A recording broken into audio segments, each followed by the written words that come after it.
అమరావతిని ఆంధ్రప్రదేశ్కి శాశ్వత రాజధానిగా చెయ్యాలి అని ఆ మేరకు మొన్న ఆంధ్రప్రదేశ్ అసెంబ్లీ ప్రత్యేకంగా సమావేశమై ఒక తీర్మానాన్ని ఆమోదించి కేంద్రానికి పంపించారు.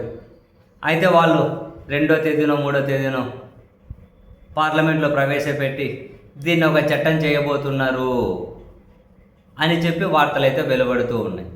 అయితే అందరికీ కాసింత అవగాహన ఉన్న ఎవరికైనా క్లియర్గా అర్థమయ్యేది ఏంటి, ఇప్పుడు ప్రత్యేకంగా శాసనసభ ఇదంతా చేయాల్సిన అవసరం ఏం లేదు, పార్లమెంట్లో చేయాలనుకుంటే వాళ్ళు చేసేయచ్చు.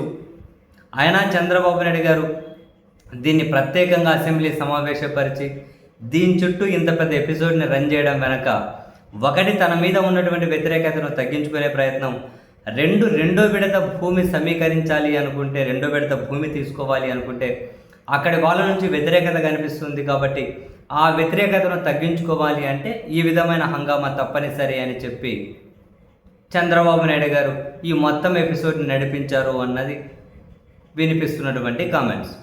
ఇదంతా కాసేపు పక్కన పెడితే ఒకప్పటి తెలుగుదేశం పార్టీ నేత చాలా కీలకంగా ఉండే అందులో తన వాయిస్ వినిపించుకుంటూ ఫైబర్ నెట్ కార్పొరేషన్ చైర్మన్గా ఉండి కొన్ని రోజులకే రాజీనామా చేసి పార్టీ నుంచి కూడా బయటకు వచ్చేశారు జీవీ రెడ్డి. తాజాగా జీవీ రెడ్డి తన అభిప్రాయాన్ని షేర్ చేసిన తర్వాత, తన అభిప్రాయాన్ని ఒక ప్రకటన రూపంలో విడుదల చేసిన తర్వాత జీవీ రెడ్డి అభిప్రాయం ఏంటి, ఇప్పుడు వీళ్ళు ఇదంతా చేసిండే దానివల్ల ప్రయోజనం ఏం లేదు, ఇదేమీ శాశ్వత రాజధాని అయిపోదు, రేపు ఎవరైనా అధికారం మారిందనుకోండి వాళ్ళు కూడా ఇప్పుడు చట్టాన్ని సవరించే విధంగా పార్లమెంట్లో బిల్లు పెట్టడం అదే పెద్ద సమస్య కూడా కాదు, జస్ట్ ఒక సవరణ మాత్రమే, మార్చాలనుకుంటే తర్వాత వచ్చిన వాళ్ళు కూడా ఈజీగానే మార్చేయచ్చు. ఇప్పుడు చంద్రబాబు నాయుడు గారి ప్రభుత్వం తీసుకుంటున్న ఈ నిర్ణయం పార్లమెంట్లో బిల్లు ప్రవేశపెట్టి చట్ట సవరణ చేయాలి అని చెప్పి వాళ్ళు ఆలోచిస్తున్నది జస్ట్ ఒక స్థిరత్వాన్ని తీసుకొస్తుందేమో కానీ అమరావతిని శాశ్వత రాజధాని అయితే చెయ్యదు. కాబట్టి అది శాశ్వత రాజధాని కావాలి అంటే భారత రాజ్యాంగంలోనే రాజకీయ హోదాను చేర్చాలి.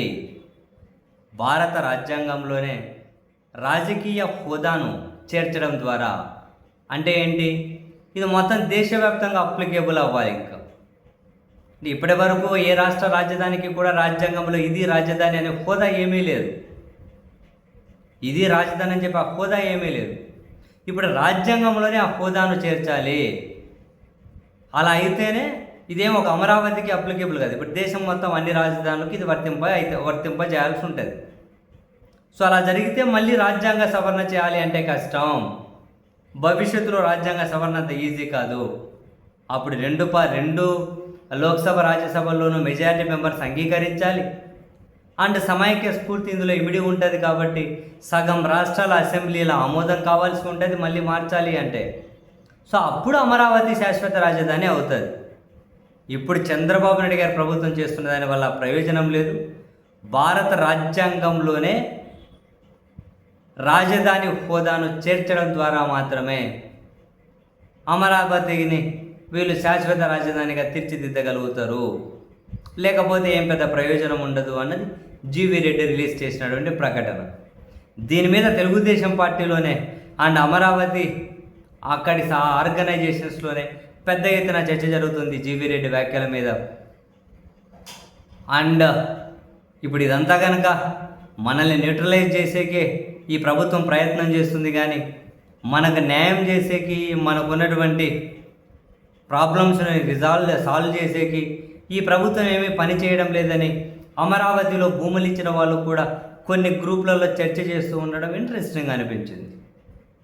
సో మొత్తానికి ఇప్పుడు చేసిన పని వల్ల చంద్రబాబు గారు అమరావతికి ఏమీ పెద్దగా ప్రయోజనం లేదని, రాజ్యాంగంలో చేర్చడం ద్వారానే మాత్రమే దానికి స్థిరత్వం వస్తుంది అని జీవీ రెడ్డి ప్రకటన ద్వారా ఖచ్చితంగా చంద్రబాబు నాయుడు గారి ప్రభుత్వం ఇరకాటంలో పడ్డట్లే.